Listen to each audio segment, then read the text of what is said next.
Hi everyone, welcome back to another video from Crazy Gamer. Today in this video, we are going to be learning how to download and install The Darkest Days on your Android device. If you are looking to play The Darkest Days on your Android phone or your tablets, then firstly open up Google Play Store. Also make sure that your device is connected to a stable internet and then search for the Darkest Day application, and once you find it, go ahead and click it open and then tap on install. Download the official game published by NHN Corp. Make sure that you have the correct app and tap install. Wait for the application to download and install, which will take a couple of minutes. And after it is downloaded, you'll need to allow the game to download any additional files it needs. Follow through the on-screen instructions to start playing. The game download will take a while depending upon your internet speed.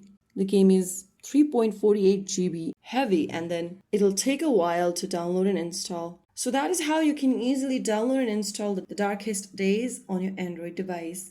If you found the video helpful, don't forget to like, share, and subscribe to our channel. I will be back again in the next video. Thank you for watching.